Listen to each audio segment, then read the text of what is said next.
Friends, you know something remarkable about the Hasidic masters, the mystical masters of the Hasidic movement, were famous for learning Torah. They loved learning Torah. But where did they learn Torah, friends?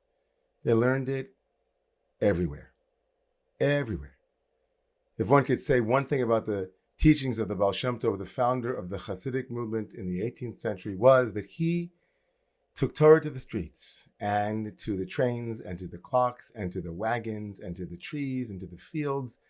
The thing about the Baal Shem Tov, so the Baal Shem Tov saw Torah and teachings everywhere, and he wasn't innovating in that way completely.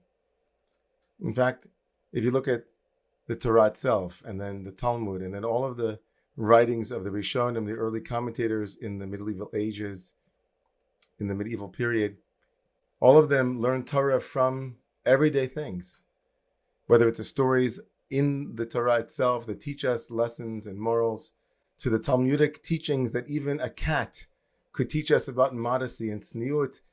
The Torah of everything found its home most deeply, though, in the Hasidic masters, who loved to look at trains to teach us about how it meant to be on time, and clocks to teach us how to value our lives and our precious time here. So I'd like to take this opportunity now at this moment to be in the lineage of the Hasidic masters and to learn one small but very profound lesson from the most ubiquitous of our new technologies. That's right, Zoom.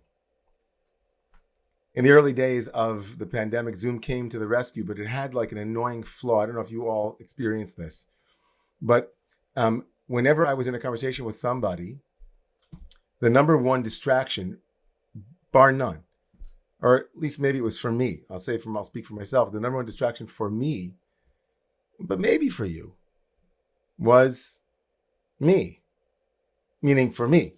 For you, it might have been you. The number one distraction in any conversation in the beginning of Zoom was the insistence of Zoom on putting me next to the person that I was speaking to. I tried hard to focus on the person I was speaking to, but everyone I spoke to seemed to bring me along. I would focus on the person, I'd be talking to them, and then there I was, gesturing. It was remarkable, like it's doing right now. Everywhere I went, as John Kabat-Zinn would say, there I was, in every single moment. I know that for those of you who have been to Ramamu, maybe a few years ago, you remember that one of the most important teachings that I learned myself and also gave over was the teaching about staying in the room. Staying in the room, SITR, stay in the room. Or as we might say now, stay in the Zoom. Sits, stay in the Zoom. The teaching was about the ability, when things were difficult and painful, when everything in us wants to leave the room, to stay with it. Breathe, face our fear without fighting, without flighting, and without freezing. But what happens when staying in the room or staying in the Zoom gets in the way? It acts as a distraction, or maybe even worse, it impairs our ability to focus on who's in the room and what's in the room. What if we don't know how to leave being in the room? When there's too much me or too much I, it makes me think of the Kabbalistic theory about, a similar problem. Although it wasn't a problem for humans necessarily, the way the Kabbalists thought about the world was kind of in God terms, God language, God stuffs. So meaning theology. The Kabbalists, the great mystics of the tradition, say that before there was anything, there was only God, right? Only God. That's all there was. All God, lots of God, all the time God, before time God, before space God, God, God, God, God, God, God. And in order to make room for not God, God needed, as it were, to leave the room. God needed to make a vacated space, they called it, an empty space where there could be something other than God. And they called this radical idea, as many of you know, tzimtzum, which literally means to constrict or to contract or to pull away. Tzimtzum. Well, in some ways, the problem of distraction was also figured out by the technicians at Zoom when they created Tzimtzum. I know, I can hear you groaning. Tzimtzum, Tzimtzum, Tzimtzum, the very simple moment of being able to press a button that says hide self-view. Hide self-view. What a remarkable innovation. Now, instead of being distracted by the presence of the ever ubiquitous I, me in the room, there's a tzimtzum that can take place where I can hide my self-view. This hiding self-view is so important. It's so valuable, and it's so remarkably important for our ability to be with one another and to live our lives in wholesome ways and skillful ways. The Parshat tomorrow morning will talk about this, tzimtzum, but in respect to someone else. You see, tomorrow morning, the Parsha, the portion of the week, the wisdom of our Torah, will talk about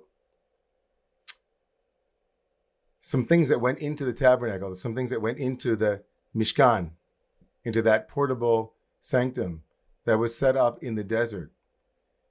And tomorrow morning's feature on what went into that tabernacle will focus exclusively on the garments, the bigadim of the high priest, the garments of Aaron and the lineage of Aaron the priest. Of course, Aaron is the older brother of Moses. And when the portion will begin tomorrow talking about Aaron, something remarkable happens to Moses that we're told by the tradition doesn't happen anywhere else. Moses will not appear in the Parsha. Moses will be hidden in full view. He will HSV, hide his self-view. In giving Moshe the instructions in order to tell him what to do to his brother, Moses' name will never be mentioned. The only Parsha like it, from the moment that Moshe is born until the day that he dies, not one Parsha will have Moshe referenced without Moshe's actual name, except tomorrow morning. And as it is every year, this Parsha reminds us about the importance of hiding self-view. And it teaches us that hiding self-view is absolutely paramount in leadership and in navigating what it is to be an evolved human being. Hiding self-view, making room, as it were, for real intimacy and real connection. It not only shows up in conversation and in speech, the ability to focus and make room for the other who stands before us, whether in the Zoom or in the room, to listen deeply without the distraction of how I look or how I seem, or more importantly, when show self is operative, not only am I distracted, but I'm also implicated. I speak to this one in front of me and I'm thinking how it impacts the other one, me over there. My words and my listening are also in relationship to the shown self-view, how I am being perceived, how I look, what is my image. And so a reduction of that, the hiding self-view, would look in speech and in conversation like getting out of the way, like listening without always referencing what the other says and bringing it back to me. How quickly we are sometimes when people speak to us to get out of the way, immediately making an association between what they say and what I'll say next, or how I might step in. So as we hide self-view, we step back. We allow the other to speak and try our best to monitor how often we step in between what is being said and what we hear. It's also true when it comes to thought. Hiding self-view when it comes to the ways that we think about the world means that so often we are so certain of what it is that we believe, that there's no tzimtzum, there's no hiding of self-view that might come from holy doubt, from what the tradition says is the essence of Purim, the essence of the holiday that always takes place at this time of the year, juxtaposed always and connected to Moses's hidden self-view, is the radical holiday Purim that raises up holy safek, holy doubt. Or as we learned today in the Hasidic Masters class, the power of one word, ulai, maybe. Ulai, maybe. What a powerful, potent tool to puncture the overly inflated, shown self-view when it comes to my particular self's view of the world. Maybe. Ulai, maybe I'm wrong. Maybe it's not exactly as I see it. Maybe perhaps you see it differently. Maybe there's another angle. Maybe there's another perspective. To hide self-view is to entertain the depth of ulai, maybe. Maybe. And also, hidden self-view, HSV, the opposite of show self-view, is operative in the grander world of behavior, where we show up in the world acting as if everything that we do, every action, good or evil, always relates back to my self-interest. It's as if every moment that we give $1, there's another individual called me over there on the other side of the Zoom. In the street, every action I take has its implications with me at the center of it. How will this impact me? How will this show me? How will I be seen? How will I know myself?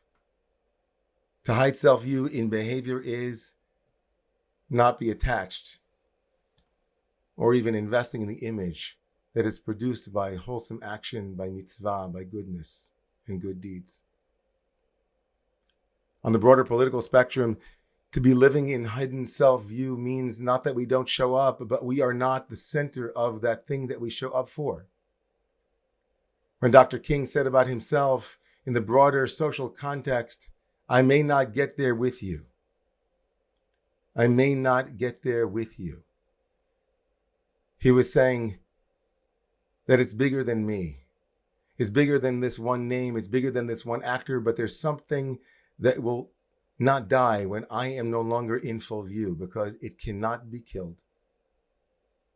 I had the opportunity to watch the movie Judas and the Black Messiah, where Freddie Hampton said, the leader of the chapter of the Black Panthers in Chicago in the 1960s, charismatic revolutionary, who at one point in the movie said, they can kill a revolutionary, but they won't kill the revolution.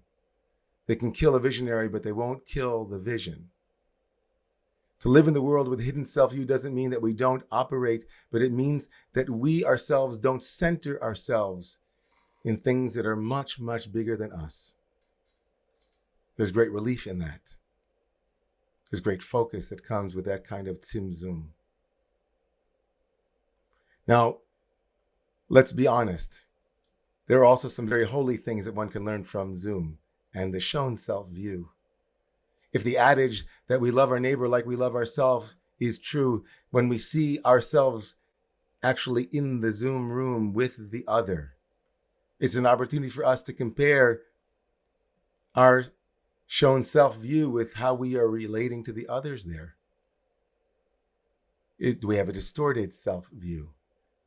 Do we have a broken self-view? Do we have a small self-view?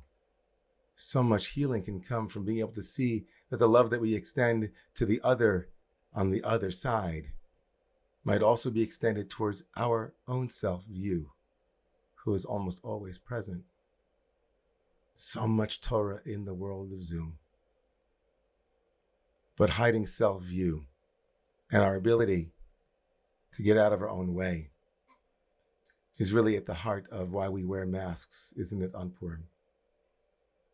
The ability to not necessarily need to have the face that we always have and have it always be seen, but to try on others, to see what it might feel like to not only hide self-view, but to trade self-view.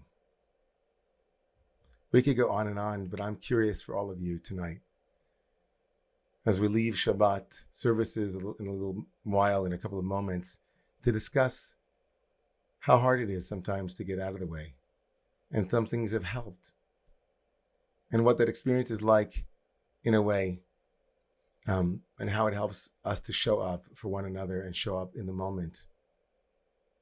Thank you to Moshe for modeling this on this Shabbat, where he got out of the way for his brother's centering, and where the Hasidic masters would be smiling and saying, no, to life and to Torah that is found even in such places as Zoom.